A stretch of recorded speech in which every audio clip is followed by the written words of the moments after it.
Ineos arrived on the market some 12 months ago with their wagon-based Grenadier, and it caused quite the stir. Hardcore enthusiasts were really into the off-road ability of the vehicle, and it had some cool retro styling. Now they've entered the dual cab ute market, and that is very much a growing market within Australia.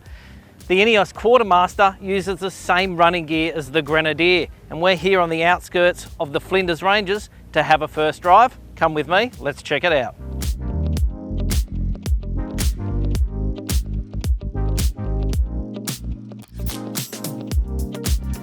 Now, I've just learnt something very interesting about this car. It's actually called the Ineos Grenadier Quartermaster Fieldmaster.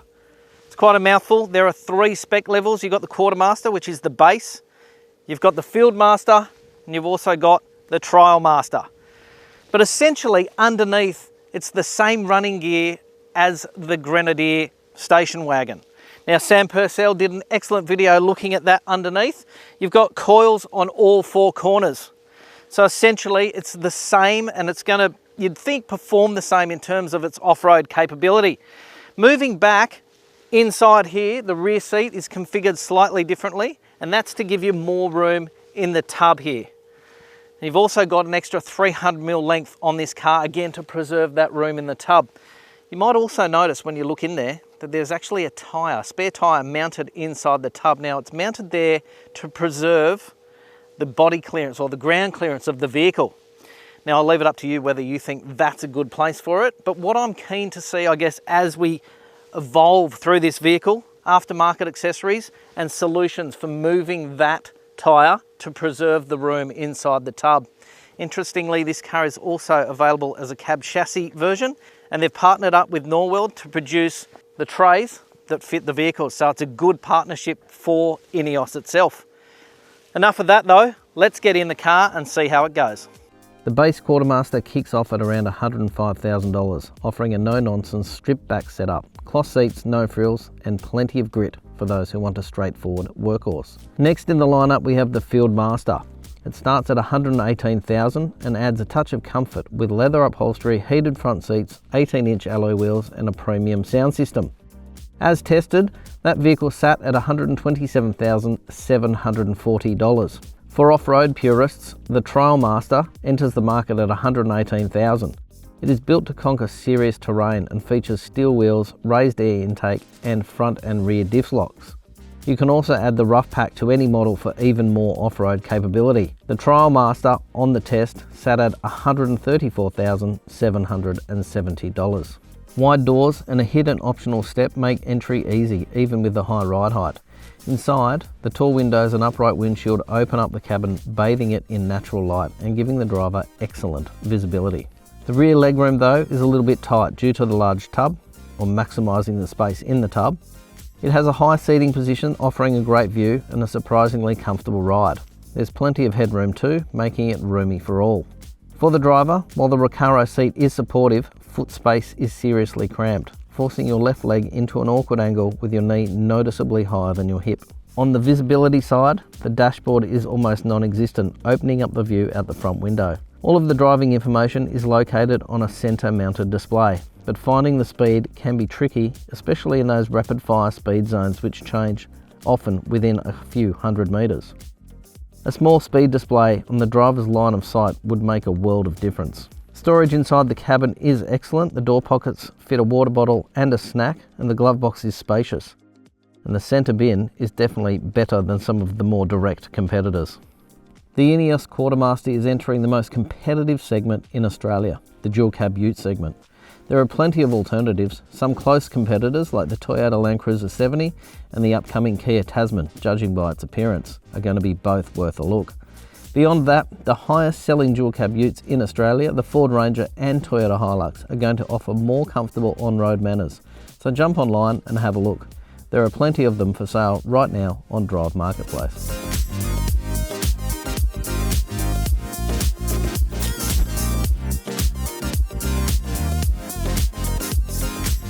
The beauty about coming to a place like the Flinders Ranges is that you get the best of both worlds. There's a fair bit of off-road and there is also a bit of freeway driving. And getting into this car for the first time, I must admit, I was actually quite surprised at how it performs. It's pretty comfortable to drive.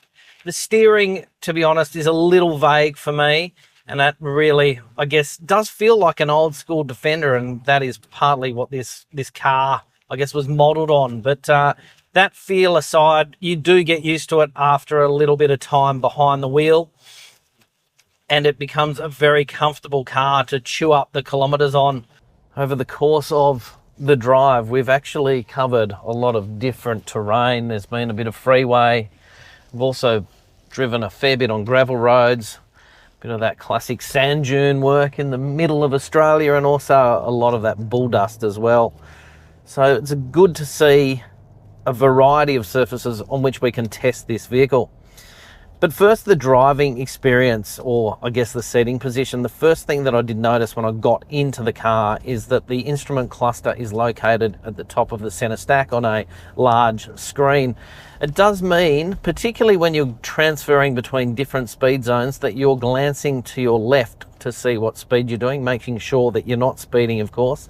And in Australia, you can go from 100 to 80 to 40 in the space of a kilometre or so, and that, to me, would be made easier controlling your speed if you had a small readout on the display that's located directly in front of the driver. But by having no instrument cluster in front of the driver, you've got a really unobstructed view in front of the vehicle. And that is a good thing for a car that's designed primarily to be excellent off-road. You can see every corner of the car up the front. You know exactly where the car starts and ends, and that is excellent for avoiding obstacles. Despite using the same running gear as the Grenadier wagon, this is still a dual cab ute, and it still does have that same ute feel, even though we have coils. It's a slightly different tuned suspension to the wagon, and that's very stiff, obviously, because it's designed primarily around carrying a load. Interestingly, we're in the diesel car at the moment. That has a load capacity of 832 kilograms, whereas the petrol equivalent, again, it's a straight 6 petrol, single turbo. The diesel engine, though, is excellent. There's plenty of power available all through the rev range, and it sounds beautiful. It's a nice sounding diesel engine, and you'd expect that, I guess, from a maker like BMW. Over the course of the drive, and we have been driving now for a full day and a little bit of the afternoon previously, we've averaged around about 13.3 litres per 100 Ks, and that's pretty efficient, to be honest. That's really good. One thing you do have to get used to whilst driving this vehicle is the compromised positioning of your resting foot. I'm led to believe that when they prototyped this car, they might have prototyped a lot more left-hand drives than right-hand drives. And as they went into production, it didn't become apparent that there was not a great place to rest your foot on the right-hand side until they made a few. But apparently it's the gearbox located underneath my left foot, and therefore at this stage, it's not something that's really that movable. Now, I found on road, particularly on freeways, the steering is, for want of a better word, it's vague. It's not quite direct as you would expect from some other dual cab utes, or particularly vehicles in this segment that are more refined as a road driving vehicle. It's a little vague. There's a bit of play in it as well. And sometimes, particularly when you first get in the car, you have a tendency to perhaps turn too far or not far enough and have to correct. Even on the freeway, driving in a relatively straight line, I'm finding myself constantly not at the wheel, but keeping a check and making minor adjustments. When you're off-road, though, you expect to be doing that, and that's where the steering becomes, I think, a little more alive. The vehicle itself feels much more at home off-road than it is on-road. Particularly gravel driving, it's exemplary on the gravel. It really soaks up any of those corrugations as well reasonably well. I mean, it is a ute, so, and it's unloaded. We've got nothing in the back save for a spare tyre, so you expect some bouncing, but it does seem to handle that off-road driving way better. Well, not way better, but much better perhaps than on-road. And to put that in perspective, you've got to remember this car was designed primarily to be an excellent off-roader, and that it certainly is. Now, I haven't got to drive the petrol version, so I would be interested to get behind the wheel of one of those. I've been in the diesel the entire drive. I'm a big fan of diesels. If I was to buy one of these, it probably would be a diesel version, and I can't really tell you why. It's just my preference. But I'm sure with the additional payload that you get in the petrol, I'm sure some people will definitely be going for that.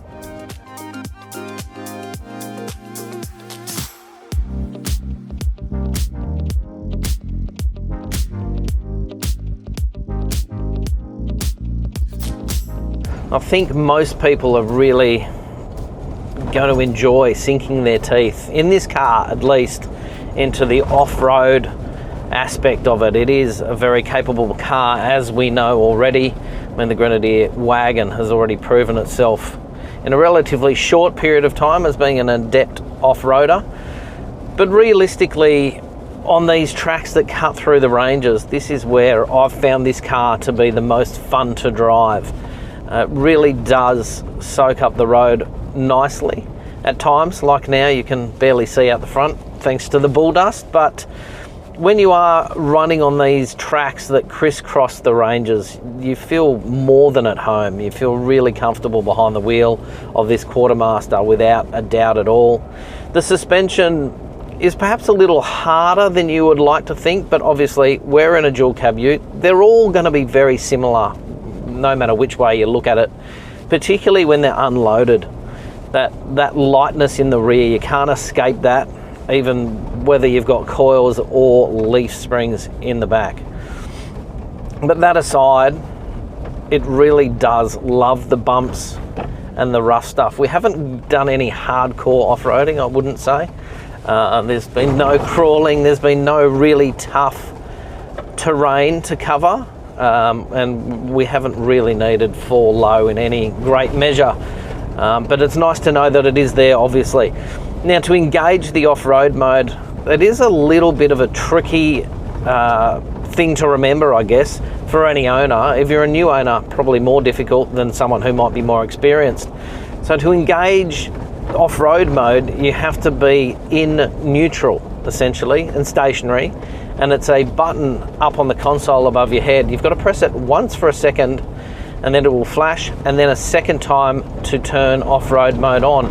From there, you then can move your transmission lever into 4 high, 4 low with a lock center diff, and then you can also enable a front and rear diff lock with a single button press. But it's just worth remembering, the reason for the double press is because it's turning off traction control and things like that, and you don't want people accidentally hitting that button, although I doubt you'd hit it accidentally up there, but you definitely don't want that to happen whilst you're driving. So I think the safety aspect is the double press. The car, of course, does handle speed across these tracks very well. It's composed, it's comfortable, and it's steady at all times.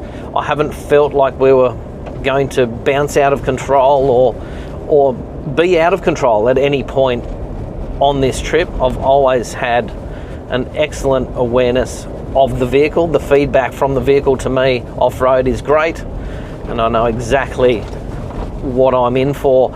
And the visibility, and I mentioned this when I was driving on road, but the visibility is exceptional. I can see all corners of the car, and if we're crawling through a rough patch of road, off-roading, you really can just adjust your line very easily because you can see everything in front of you.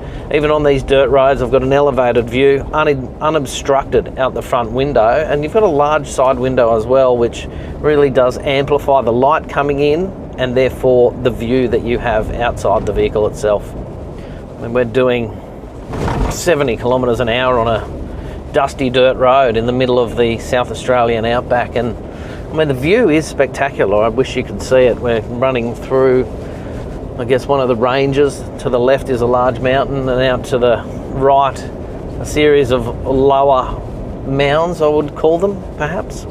Some people might say that's still a mountain. But the scenery is spectacular, and it's great to be able to take it in in a car as comfortable as this.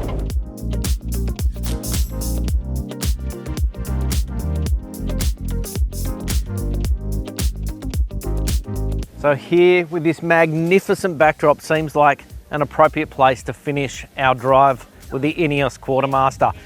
In and around this area, the car's performed exceptionally. It's most at home on these gravel roads that cut through the ranges, and it's been a wonderful experience from beginning to end.